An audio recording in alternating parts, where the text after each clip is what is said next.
सुप्रभातम प्यारे बच्चों, मैं अंजलि चौधरी कक्षा 8 विषय संस्कृत में एक बार आपका फिर से स्वागत करती हूँ। बच्चों, हम षष्ठा पाठ यानी पाठ 8 का अध्ययन कर रहे हैं। गृहम शून्यम सुताम विना यानी बेटी के बिना घर सूना है। बच्चों, इस पाठ में कन्याओं की हत्या पर रोक तथा शिक्षा सुनिश्चित करने के लिए प्रेरित किया गया है। समाज में लड़के और लड़कियों के बीच भेदभाव की जो भावना है उसे मिटाने के लिए कहा गया है। जगह जगह आपको ऐसी घटनाएं देखने के लिए मिल जाती हैं कि जहाँ पर घर में 2 बच्चे होते हैं, एक अच्छे स्कूल में पढ़ता है और एक सरकारी स्कूल में या ऐसे स्कूल में पढ़ता है गांव वाले में।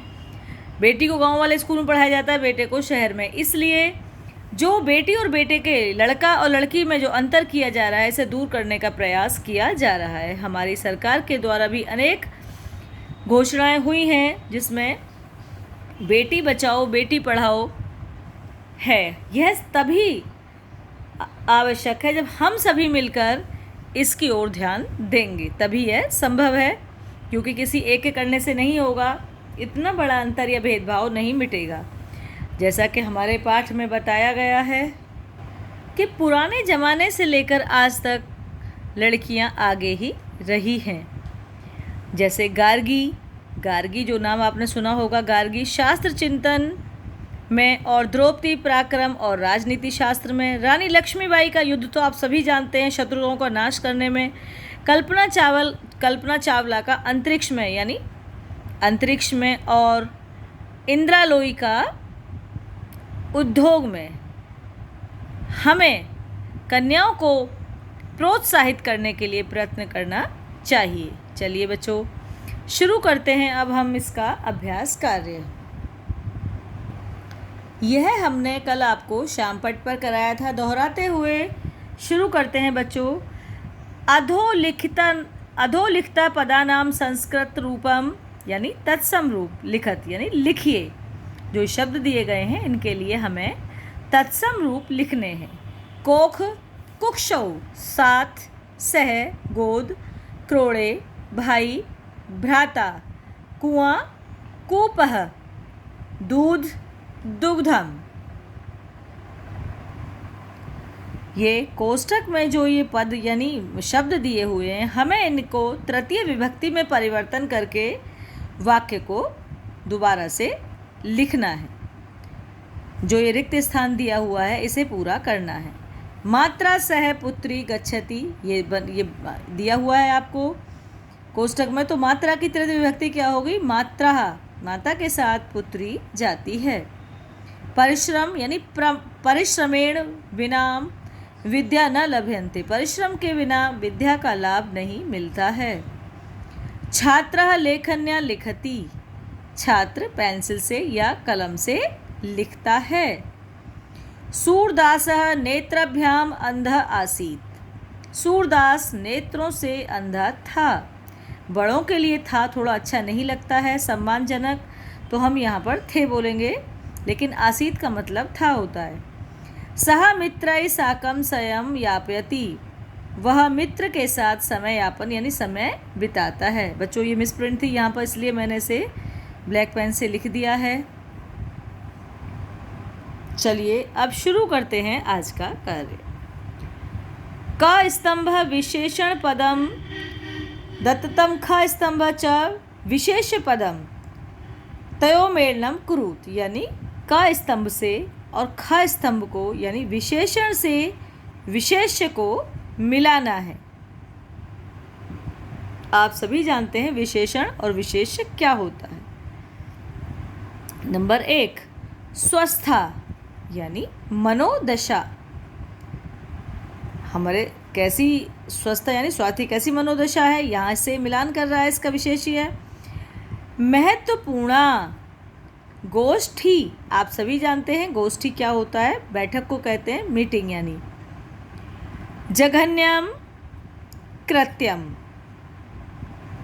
कार्य, गलत कार्य। क्रीडंती पुत्री, कुत्सिता यानी व्रती। स्वास्था मनोदशा महत्वपूर्णा गोष्ठी जगन्य कृत्यम क्रीडन्ति पुत्री कुत्सिता व्रति। अधोलिखितानां पदानां विलोम पदम पाठात् चित्वा लिखत, यानी जो ये शब्द दिए हुए हैं इनके लिए पाठ से विलोम शब्द लिखिए। विलोम शब्द आप सभी जानते हैं क्या होते हैं। विलोम शब्द यानी उल्टा अर्थ देने वाले शब्दों को हम विलोम शब्द कहते हैं, विपरीतार्थक अर्थ।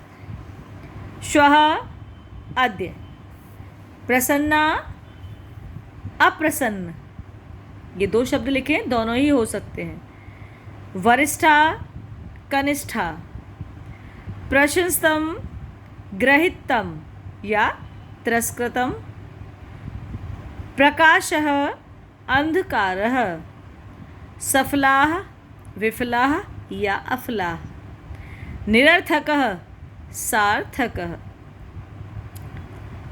श्वः यानी आने वाला कल, अध यानी आज, प्रसन्ना यानी प्रसन्न, अप्रसन्न यानी हम खुश नहीं हैं, चिंतिता यानी हमें चिंता है, खुश नहीं है हम, वरिष्ठा यानी बड़ी, कनिष्ठा यानी छोटी, प्रशंसितम यानी प्रशंसा करना, ग्रहितम तिरस्कृतम यानी प्रशंसा न करना, ग्रहितम यानी निंदित, निंदा करने वाला, प्रशंसा करने वाला, निंदा करने वाला। प्रकाशः उजाला, अंधकारः अंधेरा, सफलाः यानी सफल, विफलाः यानी विफल, निरर्थकः और सार्थकः।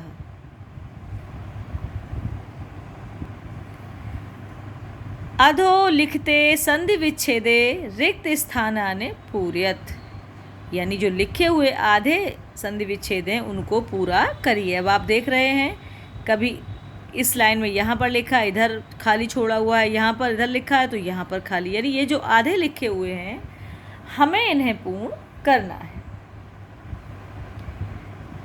सहसैव, सहसा धन एव बराबर सहसैव, परामर्शानुसारम, परामर्श जमा अनुसारम बराबर परामर्शानुसारम, वदाहार, वध जमा आहार मतलब वदाहार, अधुनैव, अधुना जमा एव बराबर अधुनैव, प्रवर्तौपि, प्रवर्तः जमा अपि बराबर प्रवर्तौपि। बेटा ये इस पाठ का अर्थ है, ये आप जानते हैं क्या है, होता है ये संकेत। मैंने आपको पहले संकेत होते हैं, यानी पूरा हम संस्कृत में यहाँ ना लिख के संकेत लिख देते हैं कि यहाँ से यहाँ तक का आपको ये अर्थ लिखवाया गया है। चलिए पढ़ते हैं एक बार। शालिनी गर्मियों की छुट्टियों में अपने पिता के घर आती है। सभी ने प्रसन्न मन से उसका स्वागत किया, परंतु उसकी भाभी उदास दिखाई दे रही थी। जब शालिनी गर्मियों की छुट्टी में अपने घर आती है तो सभी प्रसन्न मन से उसका स्वागत करते हैं, पर शालिनी देखती है कि उसकी भाभी उदास दिखाई दे रही थी। शालिनी भाभी से कहती है, हे भाभी, आप चिंतित लग रही हो, सब ठीक है? उसकी भाभी का क्या नाम था? माला।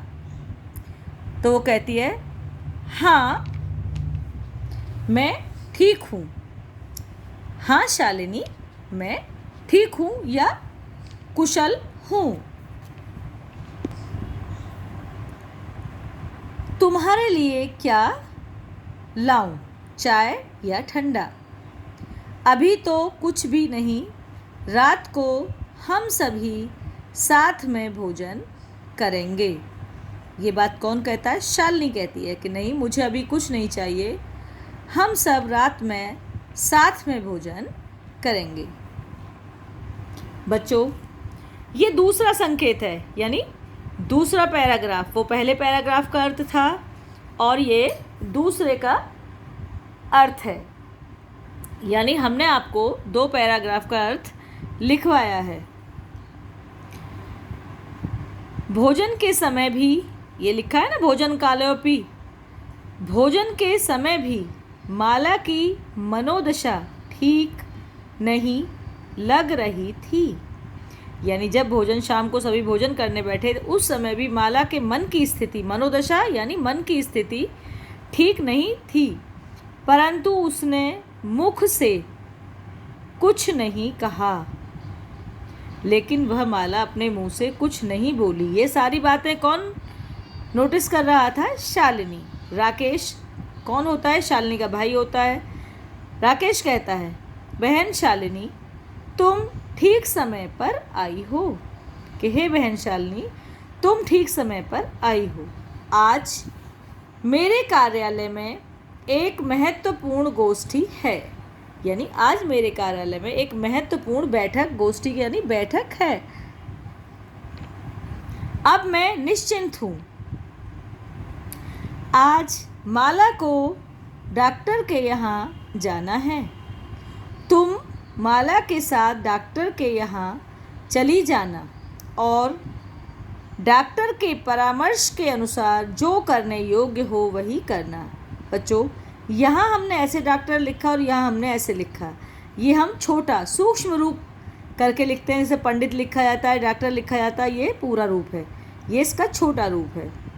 यानी परामर्श के अनुसार जो भी करने योग्य हो वही करना। तो क्या कहता है वो राकेश, उसका भाई, कि हे शालिनी तुम माला के साथ डॉक्टर के चली जाना और जो डॉक्टर परामर्श यानी अपनी राय देता है, जो मशवरा देता है, राय देता है, तुम उसी के अनुसार जो भी योग्य हो वह करना। बच्चों, इससे अगला कार्य हम आपको इससे अगली वीडियो में कराएंगे। धन्यवाद।